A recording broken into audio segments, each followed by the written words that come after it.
Studio 108 community. We are live, Leah and I, sitting down for a little chit chat. Leah wanted to talk about sleep, and which kind of piggybacks off of our last conversation that we had. Exactly. Because we talked about leptin and circadian rhythm and sleep-wake cycles and all of that. So today we're going to get a little bit deeper into sleep hygiene. Yeah. And apparently there are a lot of different reasons why your sleep could be less than optimal. Right? So are you going to tell us some? So I guess there's a few like deficiencies that we might look to see why someone is not able to get to sleep or not able to stay asleep. And like granted, like all supplements, you can't out supplement a bad diet or bad lifestyle. So any sort of herbal supplement or we'll talk a little bit about amino acids that you use, that comes after wanting to make sure that you're having a good balanced diet, 3 meals a day that are blood sugar stabilizing, making sure that you're not drinking caffeine too late in the day, making sure that you're sleeping in a cold, dark room. Are you getting that morning sunlight in your eyes? Because we talked last time about how that morning sunlight is what triggers serotonin to be produced in your brain, and then that serotonin is what's later recycled into melatonin, which is the neurotransmitter, the hormone that sort of helps you down regulate at night and go to sleep. So awesome. So you had said that good sleep hygiene actually starts when you get up in the morning. Good sleep hygiene starts when you get up in the morning. So sort of like we talked about last time, are you exposing yourself to that light in the morning? Are you exposing yourself to artificial blue light? Are you actually getting outside in that sort of sunrise light? We know that in the morning your cortisol peaks about like an hour or two after you wake up, and then it's a gradual decline throughout the day. Some people have super dysregulated cortisol rhythms, and they might, benefit from using some herbal supplements or some adaptogens or some amino acids to help support them get back into a normal, healthy circadian rhythm. What do you think about like coffee first thing in the morning? Like it's a habit for a lot of people. Yeah, I mean, I think. Does it make good sense? Well, I think that maybe, waiting a little bit, like an hour or so after you wake up, before you have your coffee. And it honestly, like, it just depends. Every body's going to be different. So, for some people who have adrenal fatigue or really kind of burnt out, they might benefit from not drinking their coffee on an empty stomach, but instead like waiting to have their coffee until after they've gotten some protein and healthy fats. If this person regularly drinks coffee in the morning and they're fine, like there's nothing wrong with that and they're fine. It certainly makes more sense to have coffee in the morning than in the afternoon if we're talking about good sleep hygiene. Right. You don't want caffeine in the afternoon. Right.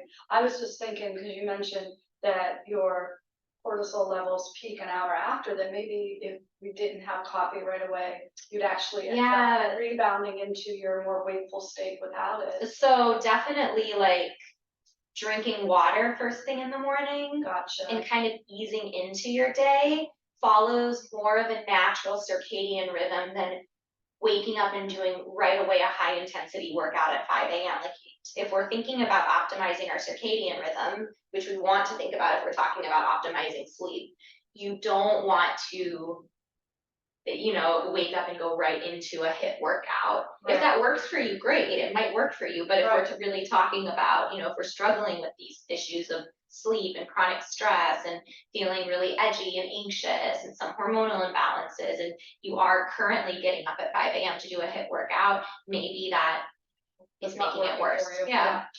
So maybe first thing in the morning, some water with lemon or something? And then your coffee? Yeah. I mean, it's what works. There is no right or wrong to any of this. Gotcha. Yeah. All right. So what else? There are some deficiencies that kind of point to. So we talked about how serotonin is recycled into melatonin later in the day. Yes. Okay. Yes. So if I keep getting distracted because Quinn is texting me about your computer, but that's really nice that he wants to help out. Oh, I'm really glad because my computer hasn't been updated backed up in like a long time, since January. Mhm. That's a long time. So serotonin.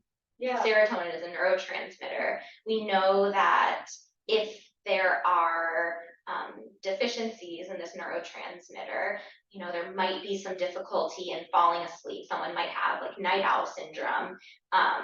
They might experience worries and obsessive thoughts and anxiety and low self-esteem. And this is the whole sort of serotonin-based theory for anxiety and depression, right? Or the whole idea that it's a serotonin deficiency that causes these symptoms. And we know that it's not as simplistic as that. If it were, then medications that targeted serotonin would work for everyone, and they don't. However, for a lot of people, there is a little bit of a serotonin deficiency, therefore melatonin deficiency. So tryptophan is an amino acid, which we're familiar with because we always talk about turkey, right? Mhm. Making you Thanksgiving sleepy. makes you sleepy, yeah. Yeah, tryptophan is an amino acid that's a precursor for something called 5-HTP. Mm-hmm. 5-HTP is the precursor for serotonin. So it goes tryptophan, 5-HTP, serotonin, and then that serotonin is converted into melatonin. So taking tryptophan at night, typically around 500 milligrams, could be really useful in helping you go to sleep if the cause of your insomnia is something like a serotonin deficiency. Yeah. Mm-hmm. And then we're familiar with taking melatonin at night as well. Right. Yeah, which can be really helpful if you're really struggling with insomnia. And typically, like, the dose I see people recommend is like starting at like 1 milligram, but I actually personally have had benefit with much smaller dosages of that. Oh, so wow. Okay. I would, recommend starting a little bit lower. There's definitely some side effects that people don't always like with melatonin. Yeah, and hard to wake up. and you can get a little like dependent on it. So tryptophan is one great amino acid. And then so another amino acid is GABA, or gamma amino butyric acid. It's usually spelled with all capital letters, GABA, like that, GABA. Yeah, like that's the what's it called when it's shortened? I can't remember. Acronym. Yeah, that's the acronym. Yeah.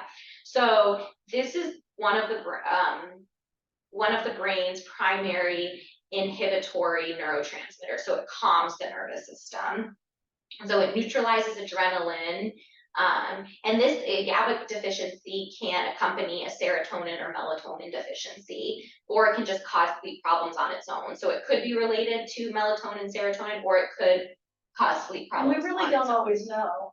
You really don't always know. I think that typically if you're someone who is struggling with a GABA deficiency, you might feel really like tense and unable to relax at night, stiff or tense muscles, may experience, panic attacks. So like I think of serotonin more as like the feel good neurotransmitter, whereas GABA is a calming neurotransmitter. Right. So you're right, we don't always know, but a lot of times we do. A lot of times we can, if we're in tune with ourselves. Yeah. And we can choose and pick kind of accordingly. describe really well. Mm-hmm. So people with GABA deficiencies typically respond, really well to like benzos, if they're prescribed benzos by their doctor. Yeah. Because it's a relaxant. It's a relaxant. So taking GABA at night is a great. But GABA, you don't need a prescription for. You don't need a prescription. It's an amino acid.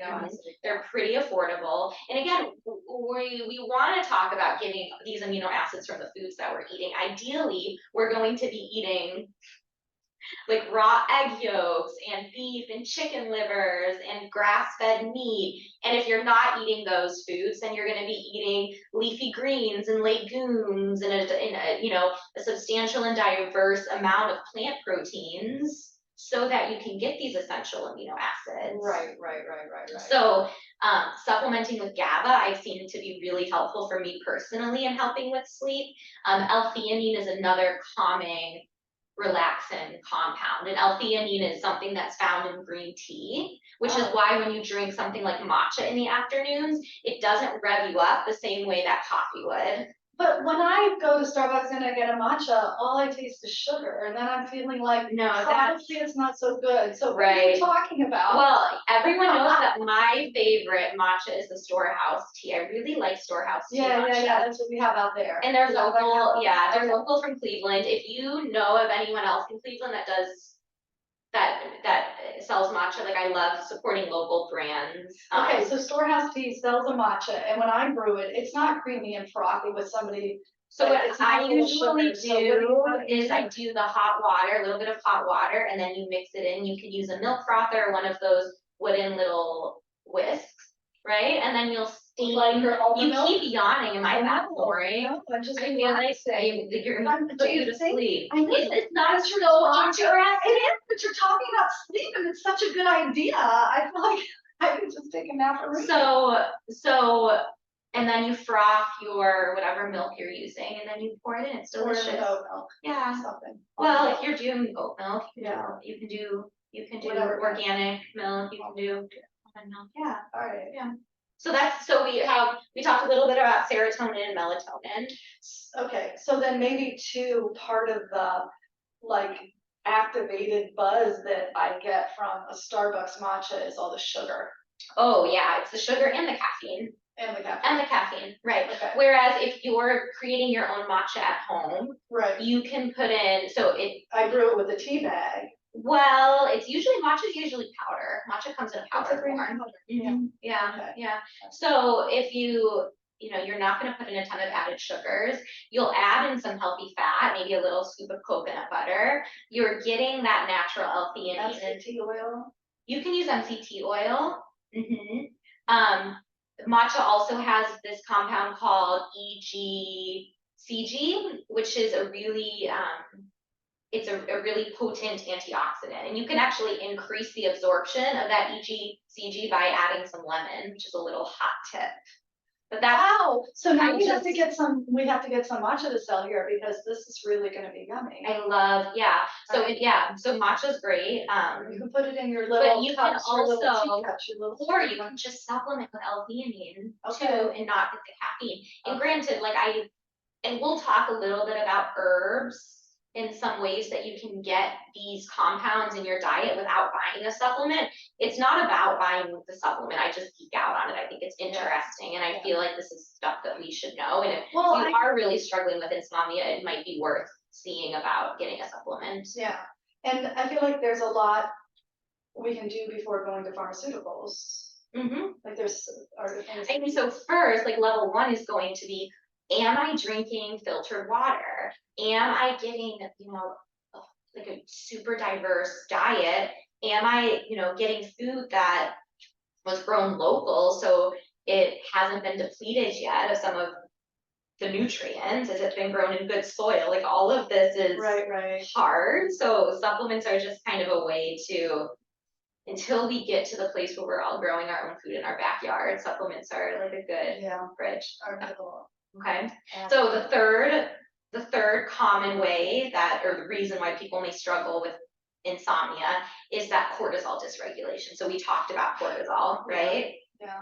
Okay. So if you're someone who's suffering with major adrenal fatigue and you either have dysregulated a cortisol curve because you are sleepy all throughout the day and then get this spike at night, or if you're just kind of low throughout the day and you're in that phase of fatigue where you just have no energy. You're always flat. Yeah, addressing your adrenals first and foremost, and that's going to be, those basic adrenal support. So extra vitamin C, extra multivitamin, making sure you're getting enough fat and protein throughout the day. These are people that I would say, ixnay the coffee first thing in the morning on an empty stomach. Yeah. Make sure that you're getting enough quality fat. L-glutamine is one of my favorite amino acids that really supports stabilizing blood sugar. And this is also one that is found in bone broth. So it's really good at healing the gut as well. Avoiding alcohol and caffeine and exercising in the evening, because all of these things can raise our cortisol later in the day. And then if we're thinking about regulating that cortisol curve, we might want to think a little bit about adaptogens. So I know one of the most common adaptogens that we hear is ashwagandha, and ashwagandha is great, but there's also herbs that you can use that have adaptogenic properties that are not grown in India, right? That are grown around here. Leah's like big on this like sustainability thing. And so things that are grown naturally in your environment and things. And certain supplements get really trendy and people just want to buy them to have them because they're trendy, when it's like, okay, but you know, we can grow holy basil here and that also has adaptogenic qualities. But there is something to be said that there has been a lot of research that's gone into ashwagandha in particular. Phosphatidylserine is a phospholipid, and it helps transmit messages between nerve cells in the brain, and it covers and protects brain cells. It helps with blood clotting and can be a really key role in retaining memory sharpness. So it's a really powerful. What is it? Phosphatidylserine. It's a phospholipid. It's found in like fatty fish. Okay, and there's one supplement that I've taken called Cortisol Manager, and it blends ashwagandha with phosphatidylserine. And I've noticed, so if I feel like I can't get to sleep because my cortisol is out of balance, right? Because my cortisol curve is out of balance, sometimes taking ashwagandha at night, or taking that cortisol supplement at night can really help me sleep. And if you're someone who has a really exaggerated cortisol curve that's super high first thing in the morning and then drops off, you actually might benefit from taking something like an adaptogen earlier in the day. You want to take it where your cortisol peak is the highest. Before it drops you. Interesting. And then, so, okay, wait, talk forever. I know, but just let me take a breath, and let's just think about this, because like I'm yes to everything you're saying, but I feel like all of it is me, or maybe none of it is me. Who's gonna sit down with me and like help me unpack and know where to start? Well, I can, because I'm a health coach and I can educate you on all of this. Well, I don't want to know all about it. I just want help for me. Sure. What my things are. So I know that when you like we haven't worked together a whole lot, except Leah gives me kind of ideas, but she's got like emails that come to my box with like checklists and stuff that you can kind of help determine under what category someone might best start exploring. And then you just help people. Well, I don't diagnose or really like recommend supplements as a health coach, but I can definitely have conversations and talk about this sort of thing and share, what the research says, and then you can kind of try based on what I could kind of try based on what I think might be helpful. Yeah. And I think that just one of the things is that we stay really cognizant of what's just trendy in the news and in social media. I know. Because, like, for example, adaptogens get all this hype, when really what a lot of us need are not actually adaptogens. A lot of us need nervines. A lot of us need. Well, there we go. Now, what are nervines?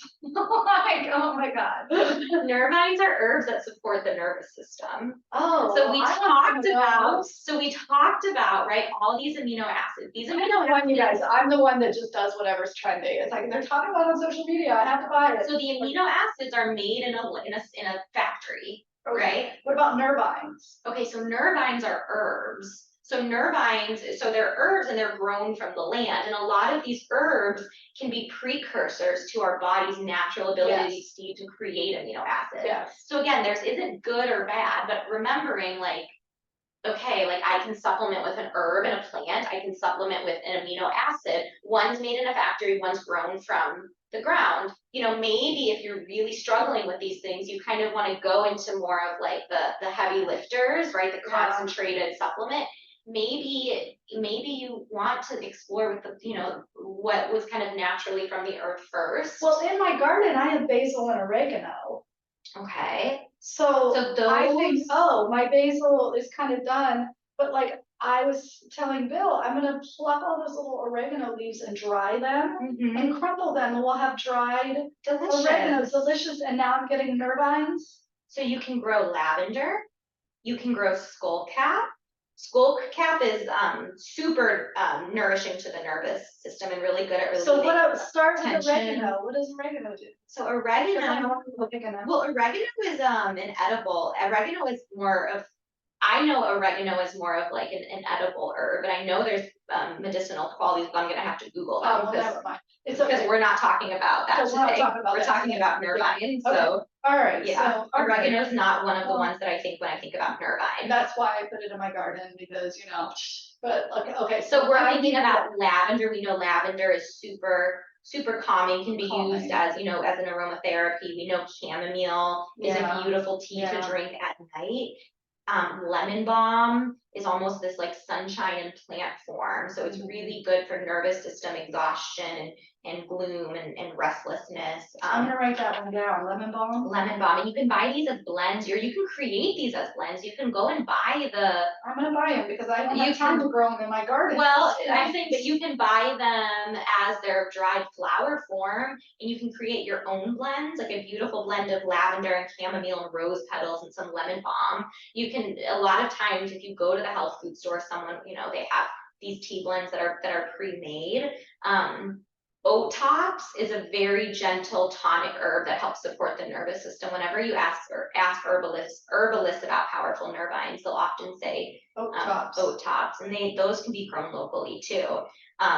So we can think about starting to support our nervous system like in the afternoon, like when we're kind of in that happy hour time, right? Like, can I have some of these nervine teas, or maybe I can have a little tincture, right? For some of us, we're not gonna have time to brew tea in the afternoon, but maybe we have some, like a little tincture of some nervine sitting by our desk, and we can drop a couple of droplets in our mouth in the afternoon to sort of start that like descend into nighttime. Right, and these aren't like when you called the supplements heavy hitters, like.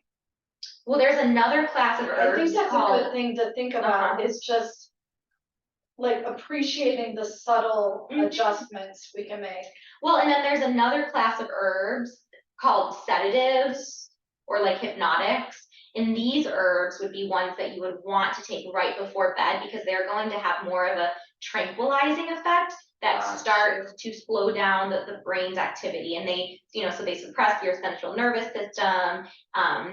And you know, there are so many different sedatives on earth, and they all follow you know, whatever respective mechanism of action, but most of them do increase GABA, which is that neurotransmitter that we talked about before. So Leah, can I make some lemon balm tea or tincture? Sure. Well, I don't even know what a tincture is, so let's start with tea and we'll talk about what a tincture is. Can I make some lemon balm tea and then just put it in the refrigerator and have it cold? Have it in your afternoon, yeah. What you can do is, like you said, happy hour. It could be a nice little tea with maybe a little splash of water in it. I love making overnight infusions. Okay. So you have the boiling water, or I would say just beneath boiling, because if it's boiling, it could burn the constituents, Yep, and then you put that over your tea leaves. Make sure you cover it, because when you put a lid on top of it, you are keeping in all of those volatile oils. Those essential oils are not going to evaporate. You know, let it go overnight, and then the next day around noon, you have a beautiful nervous system supporting tea. Chamomile, some rose petals. You turn the heat off overnight. You don't leave the heat on. No, you don't leave the heat on. Okay, so you get the water to your temperature. You put your dry tea leaves and lemon balm and oat top and fancy stuff in. And then it's not fancy. That's the point. This is medicine of the people. Everyone can grow it. That's the point, because it's not elitist, and we're no longer handing over our medical autonomy to people outside of us. I feel like really farmers are the elitists. People that can grow this are the ones that have like this. And we can all. I know this is because I couldn't grow. I could barely grow a cucumber this summer. Well, we're made to think that we don't have power and control and autonomy over our health, and we do in so many ways. And it shouldn't be just for people who can afford to buy an expensive supplement. So or have insurance to go to a doctor. There's a lot. So like, and you know, it's like hard for me because I've been privileged and I've been able to afford to buy these supplements, and I want to talk about them because they have helped me where I haven't had to rely on pharmaceuticals that have negative side effects. So that feels good to me. But at the same time, right, like you can buy a GABA amino acid, or you can think about growing some passion flower, some hops. Hops we all know is, Have a beer. Have a beer. No, but so it has a super bitter flavor, but it's known to support relaxation. Valerian root I've been using to help me sleep, and that's been like Where are knocking you me getting out. your herbs? So I buy my herbs. I don't grow them and try them. Kava kava is another one that is really good as like a hypnotic sedative effect. So I buy my herbs. Okay. I haven't got, ideally I want to grow them. Or like the girls at Oxbow Orchard, which is my favorite place on the planet. They grow lavender, they grow nettle, they grow they have mugwort, they grow all of mugwort. Can also be used as a nervine. So anyway, So Leah, then wait because there's two other. What is a tincture? Well, no, there's. I know. I just want to touch on these two other supplements that are really like proven to help with sleep. All right, are we gonna do the tincture first or these? Tincture is a highly concentrated form of the plant, but it's usually there's usually alcohol in it. It's like a little bottle that has alcohol, but it's highly concentrated. So how easy is it to just do like 3 little dollops on your tongue? It's concentrated as all the plant but benefits in it. How do you make it? So you can make your own tinctures there's several different ways, and it depends on the plant. Some you would want to make them in alcohol. Others work better if you use why can't I think of the word, glycinate, just depending on what you're trying to extract from the plant. But really, and then there's different types of there's different ways that you can do it, but mostly. But mostly, you put the plant matter in a dilution of alcohol. You don't want, it to be only alcohol. It's diluted, and you let it sit. And it extracts it. And actually, one of my teachers, I said that up to 80% is extracted within the first 48 hours, and then the next 6 weeks that you would leave an infusion going is just to kind of get out that last 20%, but really it doesn't take long for most of the plant. Interesting. Okay, so 2 more. Okay, inositol. Oh my goodness. Is a sugar made in the body that's also found in foods. Myo-inositol is one of the most common supplements, and it's one of the best compounds for increasing GABA. So 1,000 milligrams before bed can work really well for GABA deficiency. It's also shown to support serotonin, and it's also one of the supplements that is really good for someone struggling with PCOS because it helps to stabilize blood sugar. So inositol paired with a blood sugar stabilizing diet. PCOS is? Polycystic ovarian syndrome is, I can't remember exactly because I don't have it. I'm not sure what the it's hormonal imbalance and irregular period. Yeah, and it's so I'm not exactly sure, but I know that a lot of women struggle with it, and it's something that comes to mind a lot when we're having these conversations about symptoms and imbalances that we aren't really great at treating with Western medicine. It's one of those kind of more they don't really have much for you. Yeah.